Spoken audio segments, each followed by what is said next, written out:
Alô, amigos do Urbano! Começa agora o 7º episódio da série Pelé, a Nossa Majestade. Eu sou Vinícius Cabral e estou, como sempre, aqui com o Fernando Ribeiro. Tudo bem, Fernando? Tudo bem, Vini, e com você? Tudo ótimo para falar do Rei, ainda mais em um episódio que falaremos sobre uma conquista mundial. No episódio anterior, a gente falou sobre a saga do Pelé até alcançar o 1000º gol. Neste episódio, a gente vai falar exclusivamente sobre as eliminatórias e a Copa do Mundo de 1970 no México. E para ajudar a contar um pouco dessa história, teremos a ajuda de Clodoaldo e Edu, dois craques que também fizeram parte daquela campanha. Fernando, com 29 anos, o Pelé se reinventou. Ele começou a atuar com menos explosão, e agressividade, porque a idade estava chegando e eram outros tempos. Ele começou a jogar um pouquinho mais recuado, só que ele começou a sofrer diversas críticas de treinadores, jornalistas e torcedores. Com isso, ele ficou muito mordido, A gente percebeu anteriormente que ele é um cara muito focado e não gostava de ficar por baixo. Ele encarou a qualificação e a Copa do Mundo como os maiores desafios da sua carreira. Ele tinha claro que precisava jogar uma Copa inteira como protagonista, porque em 58 ele chegou machucado lá na Suécia e não jogou os primeiros jogos. Depois ele entrou como titular, deu show e foi coroado rei. 4 anos depois, ele se machucou na segunda partida e não jogou, mas na campanha vitoriosa. Em 66, ele foi parado pela violência da Bulgária na estreia, não jogou contra a Hungria e foi caçado em campo na derrota e consequente eliminação para Portugal. Então essa frustração em Copas do Mundo fez com que o Pelé ficasse 2 anos afastado da seleção. Ele até falou que não queria mais jogar pela seleção. Só que ele voltou 2 anos depois, em 1968. Então, em 69, o Brasil voltou a disputar as eliminatórias após ficar afastado desde 1957. Ele foi campeão em 58 e 62 e não disputou o qualificatório para 66. Para 70 precisava disputar. Foi a primeira e única vez que o Pelé disputou a eliminatória para o Mundial. Então, Fernando, entre 22 de junho e 3 de setembro, as feras do Saldanha ficaram à disposição da seleção. Primeiro para disputar uma série de amistosos e depois para disputar a vaga para o México. Isso, Vini. O Brasil enfrentou nas eliminatórias sul-americanas Colômbia, Venezuela e Paraguai, em partidas de ida e volta. Apenas uma equipe desse grupo se classificava e, obviamente, os brasileiros não poderiam dar sopa para o azar. O Pelé fez 6 gols nos 6 jogos disputados, inclusive o gol que garantiu a qualificação do Brasil para a Copa do Mundo de 1970. E o Brasil, 100% de aproveitamento nessa campanha. Na estreia, derrotou a Colômbia fora de casa por 2-0. Também fora de casa, goleou a Venezuela por 5-0, com 2 gols de Pelé. Mais uma vez fora de casa, o Brasil não teve dificuldades para fazer 3-0 no Paraguai. As 3 partidas seguintes foram disputadas em solo brasileiro. E aí o Brasil deu show. 6-2 na Colômbia, com um gol de Pelé. 6-0 na Venezuela, com 2 gols de Pelé. E na partida derradeira, 1-0 Brasil no Paraguai, com gol dele, Pelé. O jogo contra o Paraguai era realmente decisivo. O Brasil precisava apenas de um empate. E caso os paraguaios ganhassem, seria disputado um jogo extra em campo neutro para definir quem deste grupo iria para a Copa do Mundo do México. E vamos ouvir a narração do gol do Pelé contra o Paraguai na voz de Haroldo Fernandes, da Rádio Tupi. Na intermediária do Brasil, desce Rio durante a linha de costado do terreno. Passou pela divisória da cancha, levou para Edu pela ponta. Recolheu Edu, passou pelo primeiro homem. Driblou bem, entrou pela área, apontou, agarrou alguém, levou a gol, Pelé, aponta, gol!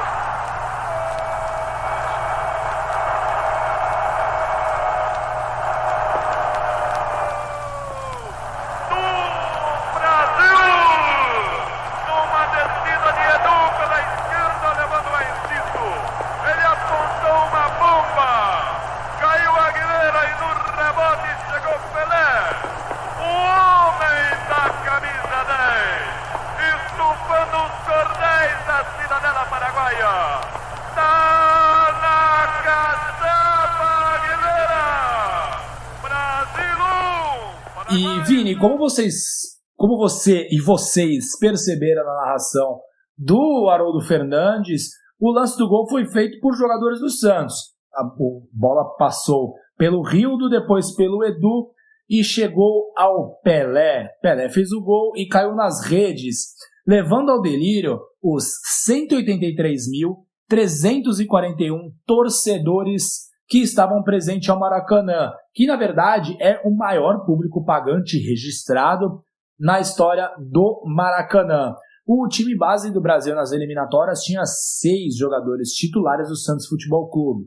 No gol estava o Félix, que jogava no Fluminense. Na defesa, Carlos Alberto, Djalma Dias, Joel Camargo e Rildo, os 4 do Santos Futebol Clube. No meio de campo, Piazza, que era do Cruzeiro, e Gerson do Botafogo, além dele Pelé. E no ataque, Jairzinho do Botafogo, Tostão do Cruzeiro e Edu do Santos. Time e torcida pareciam muito unidos em busca de retomar o trono do futebol mundial.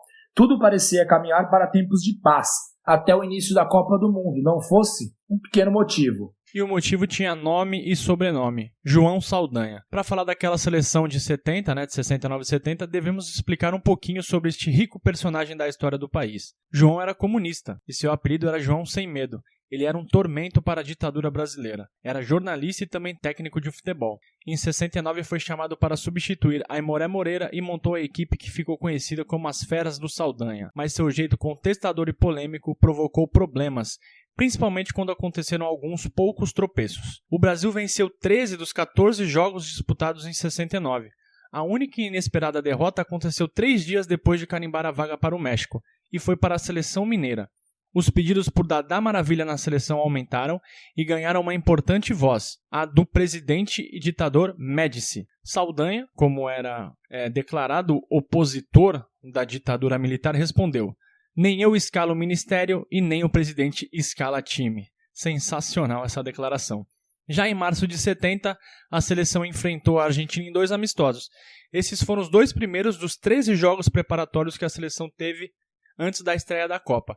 O calendário do futebol brasileiro parou até o fim da Copa do Mundo. E no período, o Santos venceu a Taça Cidade de São Paulo e fez alguns amistosos, desfalcado das suas maiores estrelas. Os argentinos perderam a vaga na Copa para o Peru e eram considerados uma seleção envelhecida. Só que no primeiro jogo os hermanos ganharam do Brasil em pleno Beira-Rio por 2-0 e uma crise começou na seleção sem maiores explicações. 4 dias depois o Brasil deu o troco e venceu no Maracanã por 2-1 com um gol de Pelé. Uma edição da revista Placar de março de 1970 mostra detalhes de uma discussão nos bastidores da seleção. Pelé e Saldanha se estranharam em pleno vestiário no intervalo da revanche. Com o placar marcando em 1-1, Saldanha perguntou se alguém tinha uma solução para o Brasil jogar melhor. Pelé deu sua ideia dizendo que o meio estava muito aberto. Saldanha saiu furioso e disse que os jogadores poderiam atuar como quisessem. Na segunda etapa, faltando 7 minutos para o fim do jogo, Pelé recebeu na meia-lua cercado por 3 marcadores. Ajeitou para a esquerda, gingou e deu uma cavadinha espetacular para vencer o goleiro Serras. O goleiro Serras que, anos depois, seria companheiro do Pelé no Santos. Foi um verdadeiro golaço. Exatamente, Vini. E essas 2 partidas que o Serras disputou contra o Brasil foram preponderantes na escolha da diretoria santista para trazê-lo para a Vila Belmiro. E Vini, alguns críticos, como o antigo treinador da seleção brasileira, o Aimoré Moreira, diziam que Pelé não tinha mais condições de desempenhar um papel tático que o futebol, à época moderno, já exigia. O ex-técnico da seleção também disse que um lance genial, como aquele do gol do Pelé, apagava as falhas anteriores do rei. O Juan José Pizzuti, que era o técnico da seleção argentina, tinha a visão totalmente diferente de Aimoré, por exemplo. Ele disse que o Brasil dependia muito de Pelé e que a seleção precisava de alternativas. Caso contrário, Pelé seria caçado novamente na Copa, prejudicando a seleção. E o técnico disse que torceria pelo título brasileiro no México. No dia 14 de março de 1970, apenas 6 dias após a vitória contra a Argentina, a seleção enfrentou o time do Bangu, no estádio de Moça Bonita, no Rio de Janeiro. Foi um jogo treino, e o Brasil inclusive usou uniformes de treinamento. O empate por 1-1 não foi bem recebido pela imprensa, e obviamente o Pelé foi um dos alvos. Os jornais criticaram em peso a atuação do rei do futebol, que se defendeu. Abre aspas, "Isso não é campo, isso não é jogo, isso não é nada", disse Pelé. Será que as lesões sofridas antes das outras Copas fizeram com que o Pelé se poupasse? No treino de 3 dias depois, o João Saldanha sacou o Pelé para colocar o meia Dirceu. O treinador alegou que Pelé precisava de descanso e que estava mal tecnicamente por estar mal fisicamente. O João Avelange, que na época era presidente da CBD, não estava satisfeito com o comportamento de João Saldanha e com o futebol apresentado pela seleção brasileira. Logo, acabou desligando o treinador da seleção na mesma noite. A pressão da ditadura militar também ajudou em muito na queda do treinador, mas ele tinha outros planos para o futuro da seleção. Um futuro sem Pelé, talvez, como mostrou o último treinamento dado pelo técnico. A gente nunca vai saber, né, Fernando, quais foram os reais motivos da demissão do Saldanha, mas acho que tem um pouquinho de cada coisa, né? O fato dele ser um ferrenho opositor dos militares, o fato dele estar arrumando encrenca com a sua principal estrela, seu temperamento forte e algumas outras coisas que a gente vai contar agora, por exemplo. Outro fator que ajudou na demissão do Saldanha foi que ele, irritado pelas críticas feitas pelo Will Street, treinador do Flamengo, invadiu a Gávea armado.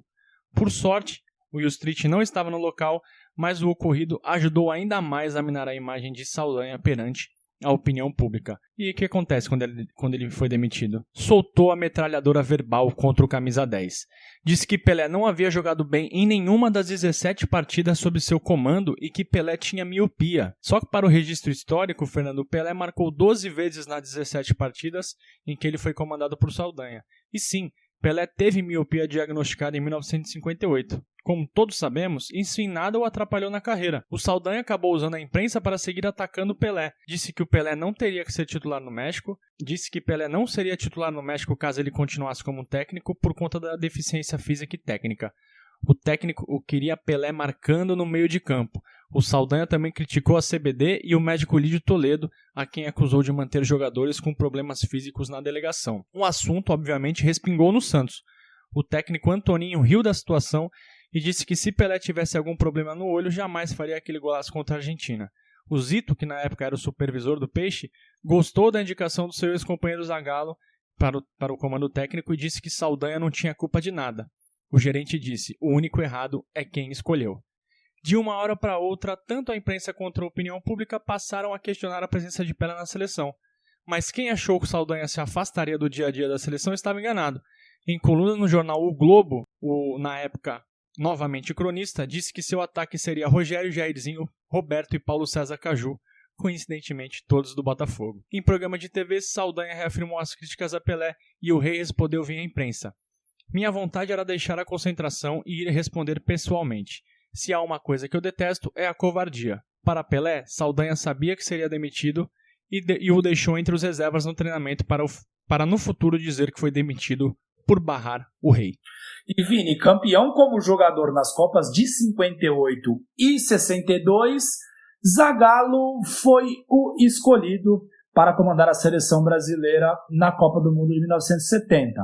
O Zagallo tinha 39 anos à época, muito jovem, e já treinava o Botafogo. Tinha prestígio com os dirigentes da CBD.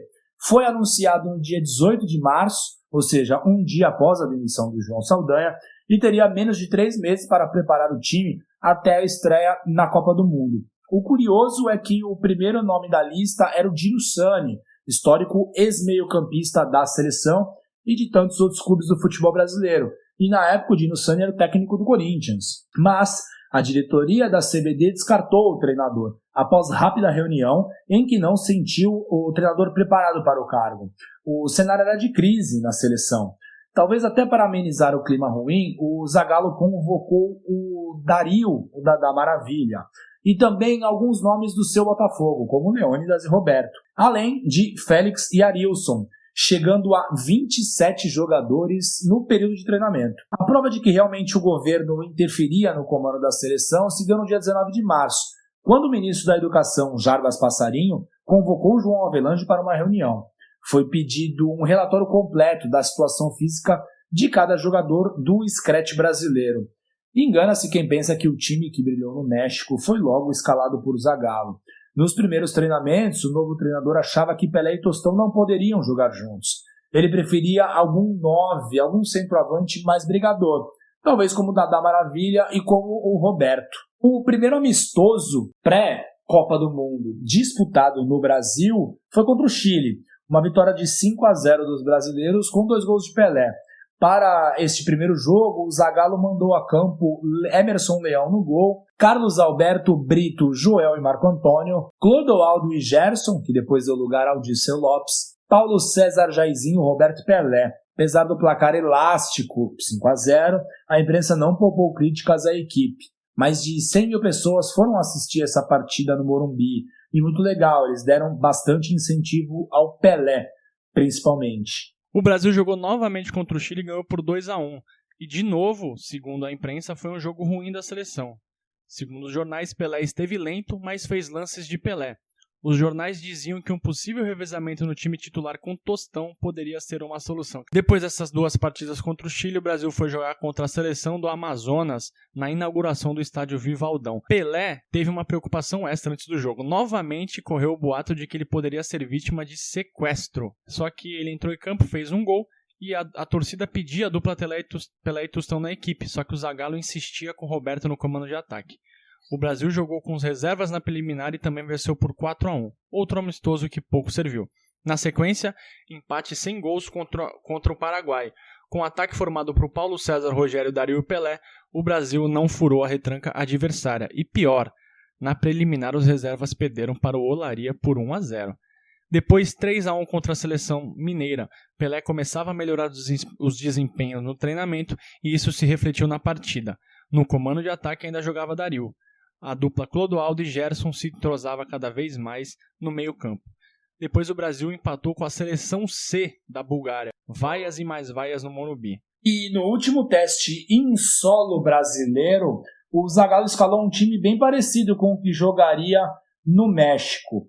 Com Félix no gol, Carlos Alberto, Brito, Piazza e Marco Antônio na lateral esquerda, Clodoaldo e Gerson, Rivelino, Rogério, Pelé e Tostão. O Jairzinho entrou no lugar do Rogério e o Dario entrou no lugar do Tostão no decorrer da partida. Nesta partida contra a Áustria, o Pelé acabou sendo vaiado no Maracanã quando anunciaram seu nome antes de começar a partida.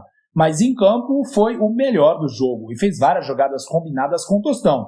Defendeu, atacou, enfim, foi Pelé. Recebeu aplausos no final. A seleção conseguiu viajar em um clima um pouco mais tranquilo depois dessa vitória contra a Áustria. Vini, com as alterações do Zagallo, os jogadores santistas, que eram maioria, principalmente na equipe titular, acabaram perdendo espaço. O goleiro Cláudio teve que ser cortado, pois se lesionou.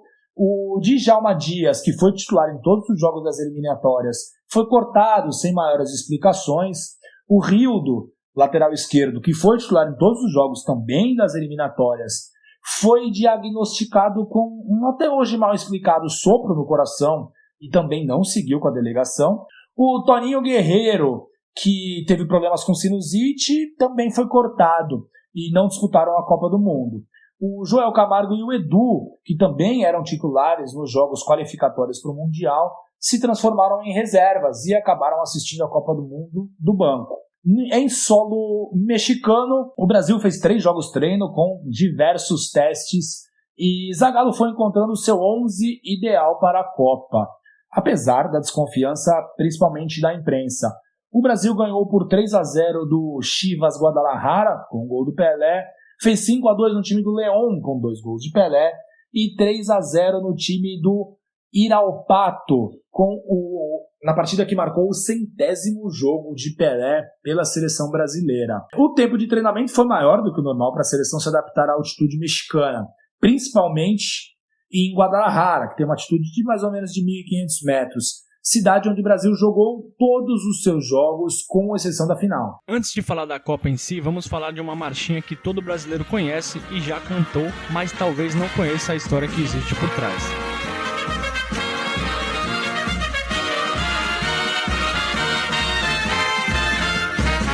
Caminhos em ação, pra frente Brasil, do meu coração.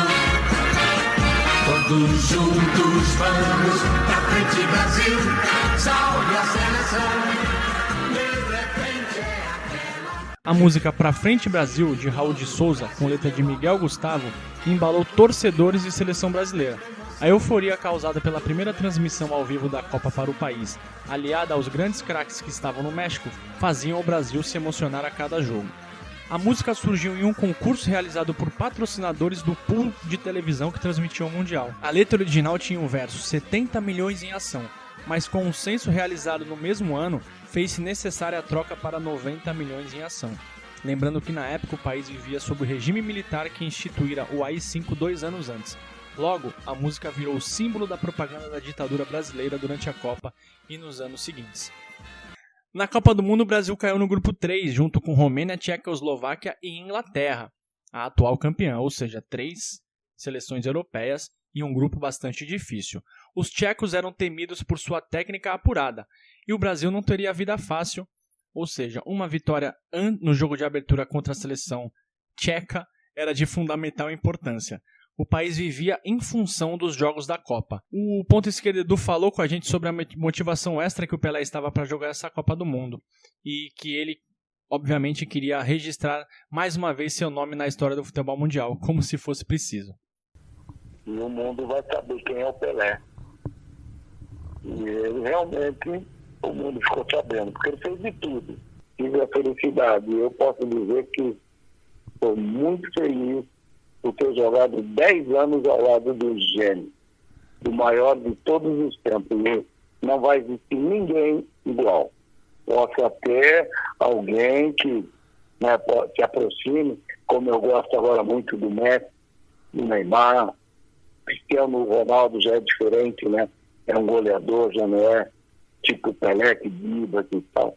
Mas igualar ao Pelé jamais.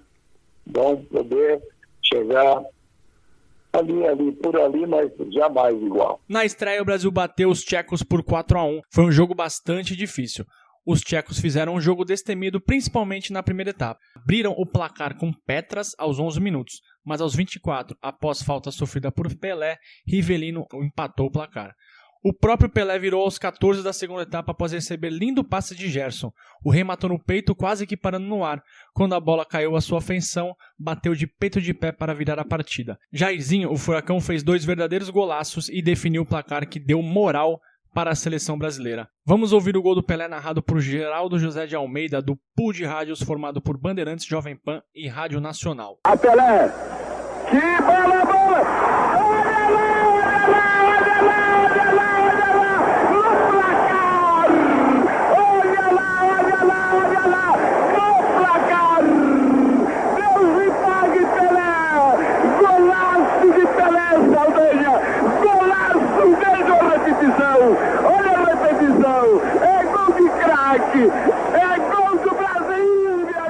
O Brasil foi a campo com Félix, Carlos Alberto, Brito, Piazza e Everaldo, Clodoaldo, Gerson, Paulo César, Pelé e Rivelino, Tostão e Jairzinho. O Rei Pelé foi o maior destaque da partida, mostrando toda a sua técnica e boa forma.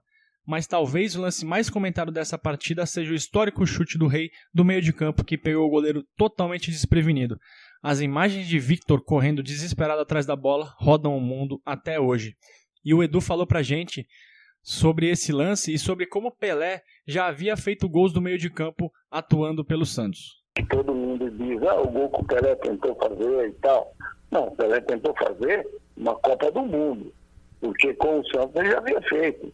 Eu, como joguei de centroavante com ele, e ali ao lado dele, eu já tinha visto jogos ele fazer gol assim. E jogos também nas excursões, né? Que o pessoal entra e tal, quando vai jogar contra o Santos, aí ficavam conversando, né, goleiro, zagueiro e tal. E ele, jogando centroavante, dizia assim, dá um toquezinho pro lado. Aí, o que esse cara vai fazer, né? Aí, de repente, ele bumba, gol. Então, é o que as pessoas às vezes dizem. Gol que o Pelé tentou fazer. Não, ele tentou fazer numa Copa do Mundo, é diferente de fazer nos jogos, né? E talvez o jogo mais aguardado desta Copa do Mundo, depois que os grupos foram sorteados, reunia os campeões das últimas 3 edições. Os ingleses tinham nomes como o ótimo goleiro Gordon Banks, como Bobby Moore, Bob Charlton, Lee, entre outros. No primeiro tempo, outro lance foi imortalizado pelo rei do futebol. Após cruzamento de Jairzinho, o Pelé subiu mais alto que a zaga e cabeceou com perfeição. Mas, do outro lado, estava Gordon Banks, que fez aquela que talvez seja a defesa mais celebrada e talvez a mais bonita da história do futebol. Vamos escutar a narração, esta defesa de Banks, na voz de Pedro Luiz. Desce Carlos Roberto pela direita, vai se aproximar da linha de centro, espera para dar um esticão a Jair, deu no costado de Cooper, Jair puxou pela direita, passou por ele, vai cruzar, na boca do gol, cabeceou Pelé. Espetacular a defesa de Banks, um cruzamento sensacional de Jair, uma esplêndida cabeçada de Pelé, e Banks milagrosamente tocou para o escanteio. A grande sensação... No segundo tempo, o jogo seguia equilibrado, quando aos 14 minutos Tostão fez espetacular jogada pela esquerda e cruzou para a área. O Pelé dominou próximo à pequena área, cercado por 3 defensores. O Rei rolou para Jairzinho fazer o gol da vitória. E a cada vitória era um verdadeiro carnaval nas ruas do Brasil. A torcida mexicana apoiava os brasileiros cada vez mais. Na derradeira do grupo, o Brasil entrou já classificado, mas queria o primeiro lugar da sua chave. Então, logo aos 19 minutos, o Pelé marcou em violenta cobrança de falta. Vamos escutar este gol de Pelé contra a Romênia na voz de Joseval Peixoto. Lá vai Pelé, correu, bateu, gol!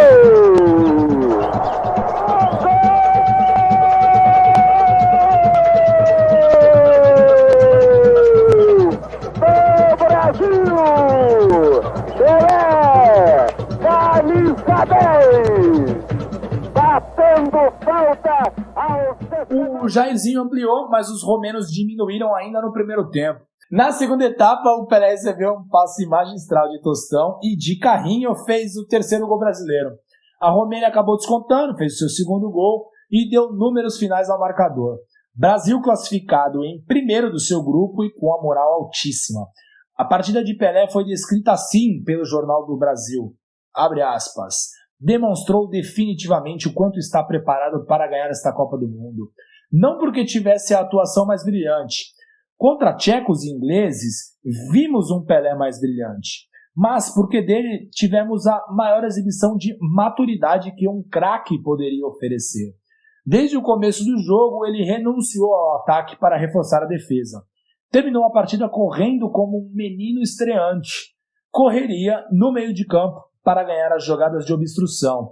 E tudo isso sem deixar de pôr no placar mais 2 recuerdos do gênio. Fecha aspas. E aí que tá, né, Fernando? Falaram tanto dele, o cara foi lá, se preparou mais que todo mundo e até estava marcando.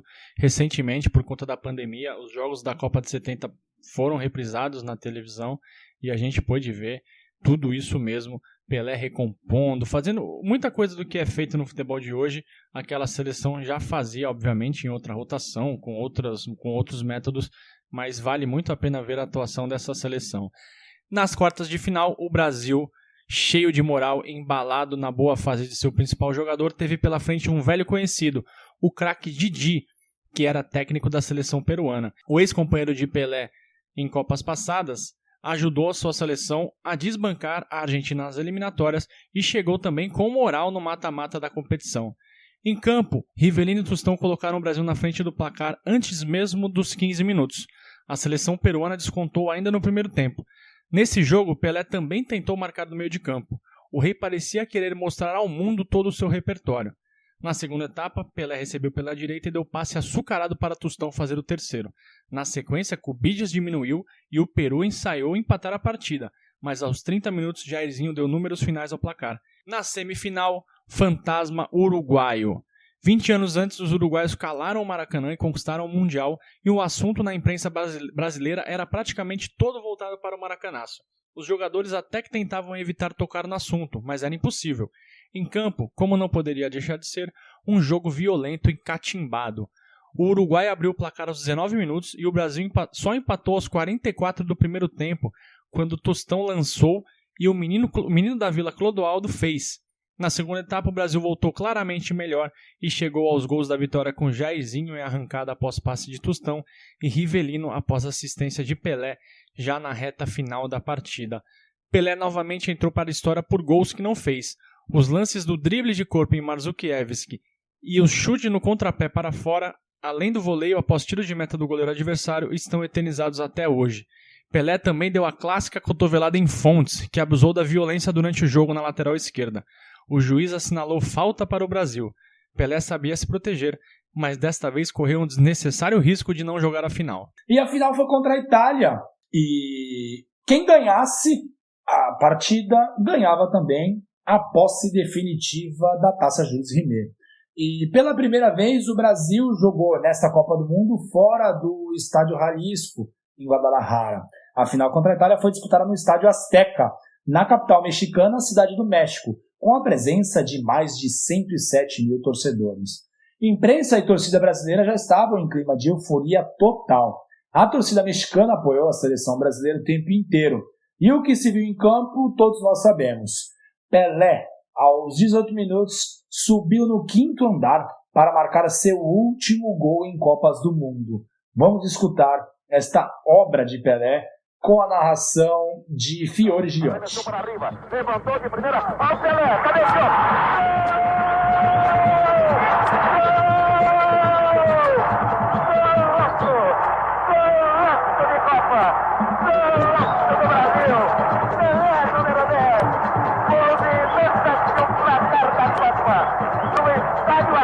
Da capital mexicana, Pelé número 10, a evolução de Riverino pela esquerda, o levantamento sobre a zaga italiana, Pelé subiu, testou, ângulo esquerdo do gol, Pelé número 10. Ao todo foram 12 gols em mundiais, a marca que foi batida pelo Ronaldo, também do Brasil, apenas no ano de 2006. E foram 3 títulos conquistados, fazendo com que o Pelé seja o único da história a ter 3 taças como jogador. Ele ainda empatou no primeiro tempo, mas o segundo tempo foi uma imposição técnica e física absurda dos brasileiros. Gerson, Jairzinho com assistência de Pelé e Carlos Alberto, após memorável jogada coletiva da seleção e com outra assistência de Pelé, colocaram números finais ao placar. Brasil tricampeão mundial e dono de vez da taça Jules Rimet. E o Pelé, pentacampeão mundial. 3 com a seleção brasileira, 2 com o Santos Futebol Clube.